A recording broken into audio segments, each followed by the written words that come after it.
NSFW. What is the scariest theory known to man? We are actually the most advanced beings in the universe right now. And the fear of invading aliens taking our planet for resources is actually just the fear of what we will become. As scary as this is, I think it's fun to think about. I like this one.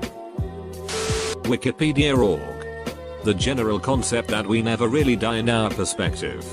Each time we encounter a situation where we may die, we continue on in a parallel universe where something happens that prevents our death. But we die in the original universe. Essentially, our consciousness lives on by transferring itself to a parallel universe where we continue to exist. So we effectively live forever. There is a theory which states that if ever anyone discovers exactly what the universe is for and why it is here, it will instantly disappear and be replaced by something even more bizarre and inexplicable. There is another theory which states that this has already happened. Douglas Adams.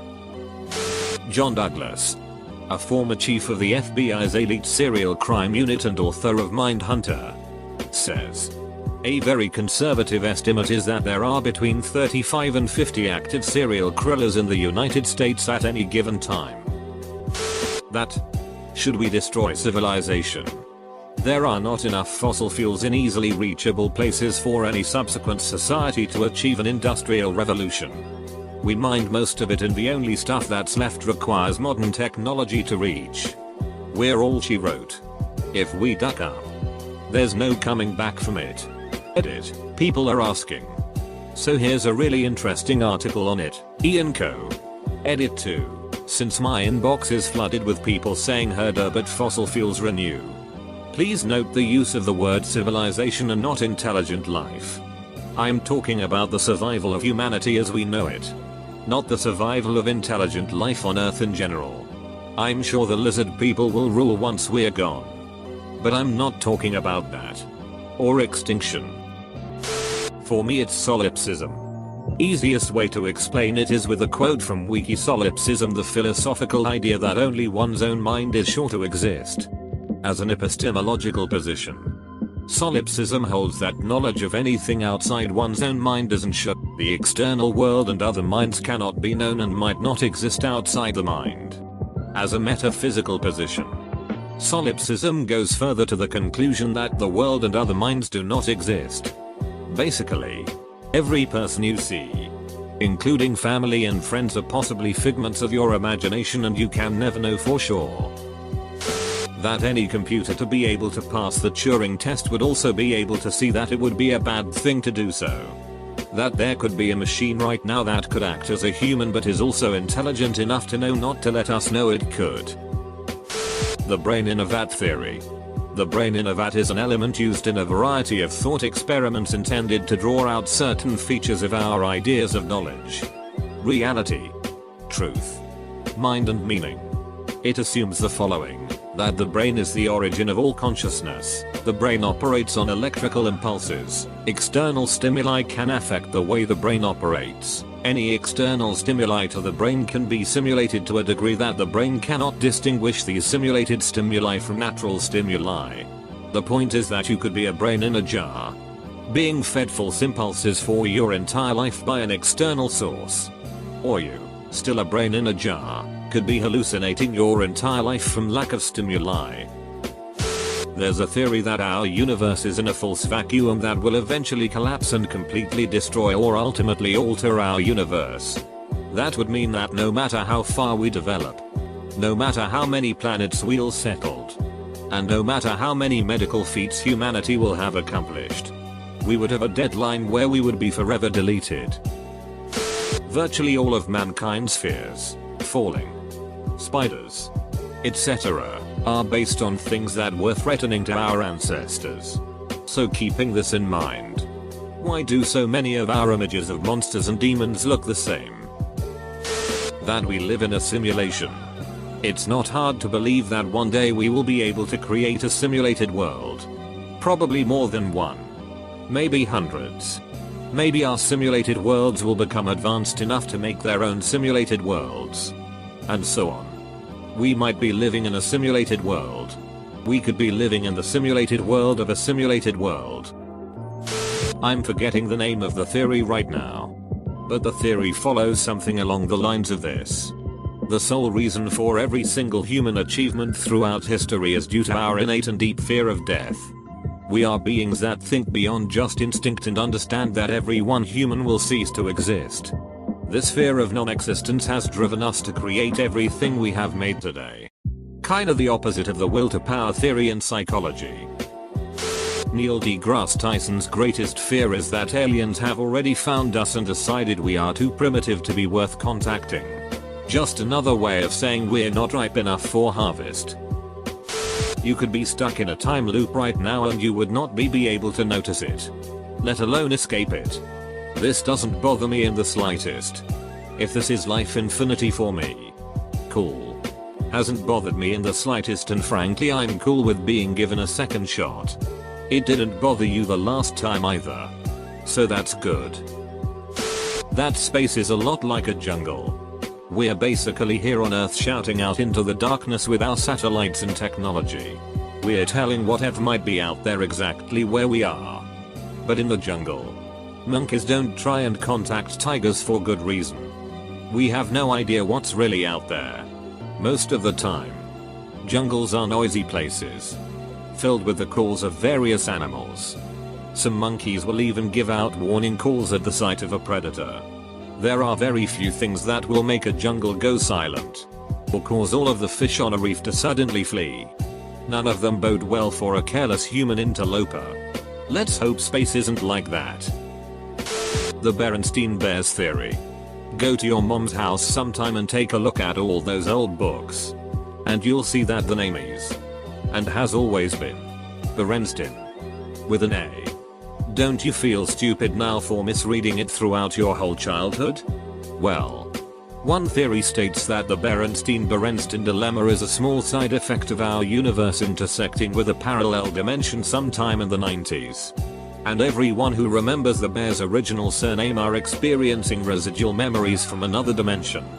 The first time I heard this I thought I was crazy because I distinctly remembered the original spelling with an E.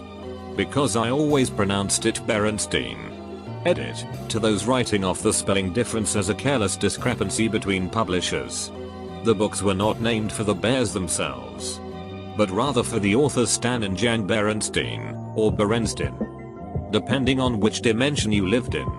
Which means one effect of the dimensional shift that supposedly happened only a few years ago was the altering of the Berenstein family name at some point in the past. Those who remember the name with an A are simply remembering the new timeline. The scary robo-basilisk thingy. The idea that if we don't help an army to be made now when it is made it will punish those who didn't help it and punish the ones who knew about it and decided not to help it more. So if you're reading this you could get murdered by a robot. Edit, added name so you know it's scary and you know you are dooming yourself. Instead of me dooming you etc. Definitely the great filter theory. As it makes us look like naive simpletons merrily rowing towards the edge of Niagara Falls, singing all the way. There's something extremely frightening about hubris, especially on a species-wide level. The thing with this theory is that it's extremely elegant and straightforward. This raises the fright-o-meter considerably. 2. The great filter.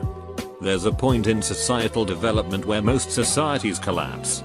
This is why we don't see sign of extraterrestrial life. Aside from the sheer, mind-bending distances. There are a finite number of patterns in the universe, and eventually they must repeat, alarm monkeys and typewriters. Therefore, given enough time, the pattern of molecules and atoms that make up your physical body will repeat, bond together, and you'll wind up alive and conscious somewhere down the line. Where and when you might end up are a mystery. You could respawn on an ice planet and freeze to death, only to respawn on a volcano planet and burn to death for all eternity, or until the universe ends. The Truman Show. Never has a movie made me question my life more. Every now and then I still think, maybe I'm Truman and they made the movie to give me a hint of what's going on with my life and I need to break the wall. I always think that if I have been in a Truman Show style of experiment my whole life, it was pretty ballsy of the conductors to let me watch that movie. The Lucifer principle always is a good one to see how humans actually aren't as good as we like to think. It proposes that evil is rooted into our genetic coding as a byproduct of years of evolution and natural selection.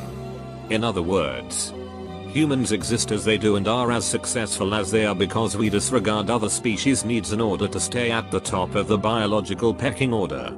So while humans always preach and boast themselves about how much they care and are sympathetic due to higher intelligence, yet disregarding that is how we came to be on top and survive. Phase shift.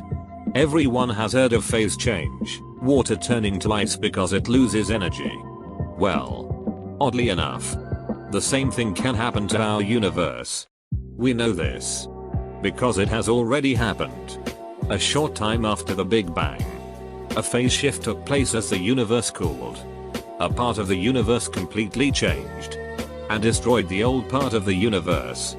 This new universe then engulfed the old universe from the inside out, destroying everything and creating new laws of physics as it happened.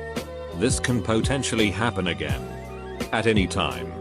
If it does happen again, everything will be destroyed in an instant. It's possible I'm the only observer of the universe. Everything, the Earth, the universe itself, the laws of physics, even people who describe identical experiences to my own, were made up by me. Whatever entity I am, who possesses awareness for an unknown reason. Consciousness is just a weird aberration in evolution. And other life in the universe may be highly intelligent, but not actually consciousness. So, even if we found out they're aliens somewhere out there, we still, in a sense, be alone. Our minds are just neurons firing off in a specific way. Every action and choice you make really isn't a choice at all. Every bad or good decision will be made no matter what. Our minds trick us into thinking we can make choices when in reality we are just another part of the universe being propelled by natural forces. I wonder if one day you die or heal yourself. Whichever. Doesn't matter. And at that moment you back away from a carnival type box that your eyes look into. Your real friends are standing there laughing because you stayed in the game for so long. Very little actual time has passed. You are butthurt because the miserable life you just experienced was a very long miserable life and they all let you live in there. And hurt. In real life it only took 5 minutes. Your friends watched and laughed at your hard times on a big screen above the carnival box that you sat at. If any of these theories are putting people through a bit of a psychological hurdle where you are asking yourself if life is even really worth living if any of these are true, just always remember, what matters is what we perceive to matter. Even if the theory that everything else is a figment of all of our imaginations is correct, does it really matter? You are still you and you are still experiencing this simulation reality dream every day. So you might as well accept that you are a part of it and continue to live your life in the way best for you. It actually matters 0% if these theories are true. Because fake or not, your life is still your life. Even if we are in a computer simulation, there isn't much we can do about it. Might as well enjoy it while we are here and not think too hard about what could be. Not to say don't ponder and philosophize, but just don't let it get you down when you read about things like this. My favorite by far is the 5-minute hypothesis that Bertrand Russell put forth, that all things, including all memory, were all created 5 minutes ago. It's totally impossible to prove. But if you sit and think about every time you blink could have been the first time you ever actually did it, shit will keep you up at night. This will be buried, but I dated a guy who works for a company in Washington, D.C. Apparently when the House of Cards came out, a ton of political people started freaking out because the storylines are so true that they thought someone was talking. So a huge majority of them hired his company to keep them safe. The one I find the most currently concerning is gamma ray burst, GRB. We think we've seen them happen indirectly a few times in other galaxies. And they are scary. Basically, if a blue giant star, real big and hot, top 5% goes up. It can form a GRB with a supernova.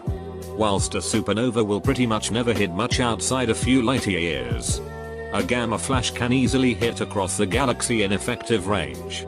If a strong GRB hits Earth, the entire atmosphere is taken with a GRB and the magnetic field of the Earth fails to go over it as well, rendering us extinct in milliseconds. Could have early warning by the visible supernova, but shortly after the hit would be unstoppable. The human eye only sees in a limited spectrum of electromagnetic waves. There is a theory that certain things only reflect waves outside our spectrum. This could explain feelings of paranoia or being watched when alone, because there is something there you can't see. The monkeys fear that deep down. People can care about 500 people. If the person isn't part of your family, your friends, your community, even there are some abstractions like country, but it's weaker, you can basically watch them starve and be unaffected. The theory being that people only care about their small sphere, like when monkeys lived in small communities. This is why the news is always trying to connect foreign tragedies to local audience. A person in this city has family in the Philippines and are waiting for news from the latest typhoon. Because unless it's somehow in your sphere you don't care. It's a theory that depicts humanity as pretty cold.